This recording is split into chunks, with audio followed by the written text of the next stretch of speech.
tegas sekali kita bahwa penetapan Pak Prabowo sebagai calon presiden dari Partai Golkar itu bukan sesuatu yang ditetapkan secara tiba-tiba, tanpa dasar, tapi dilakukan penetapan itu berdasarkan kajian mendalam dari internal Partai Golkar dan hasil konsultasi dengan para senior Partai Golkar, baik Ketua Dewan Pembina, Ketua Dewan Penasehat, Ketua Dewan Etik, Ketua Dewan Pakar, dan Pak Yusuf Kala sendiri.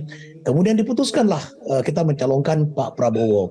Nah, oleh karena itu Pak Prabowo dicalonkan sebagai calon presiden dan Golkar juga sampai saat ini terus memperjuangkan Pak Erlangga sebagai calon wakil presiden. Itu adalah sikap tegas daripada Partai Golongan Karya. Nah, kalau sekarang ada wacana untuk mempaketkan Pak Prabowo dengan Pak Ganjar, dalam politik memang segala kemungkinan bisa terjadi. Tapi kalau Pak Prabowo yang akan dijadikan sebagai cawapres, menurut saya itu sesuatu yang hampir pasti tidak akan terjadi. Kenapa?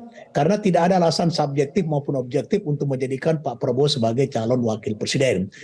Kalau menjadi calon presiden dan Ganjar menjadi calon wakil presiden, mungkin Partai Golkar bisa mempertimbangkan. Kenapa? Karena kita sudah mendeklarasikan Pak Prabowo sebagai calon presiden. Tapi kalau posisi calon wakil presiden, saya kira Partai Golkar tidak akan bersepakat dengan wacana itu. Mudah-mudahan ini hanya wacana, mudah-mudahan ini hanya rumor, mudah-mudahan ini hanya isu-isu di luar, tapi di internal Partai Golkar maupun di koalisi sampai saat ini tidak ada pembahasan tentang hal tersebut dan tidak ada lobby-lobby untuk hal tersebut. Sekarang justru koalisi Indonesia Maju sedang mempersiapkan tim pemenangan, menggodok taktik strategi, menyiapkan visi misi, menawarkan apa yang dikehendaki oleh rakyat, apa yang menjadi kebutuhan bangsa Indonesia untuk kita bangun Indonesia lebih baik ke depan.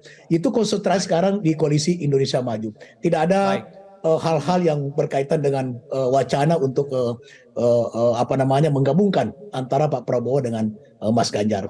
Begitu, Reno. Jelajahi cara baru mendapatkan informasi. Download Metro TV Extend sekarang.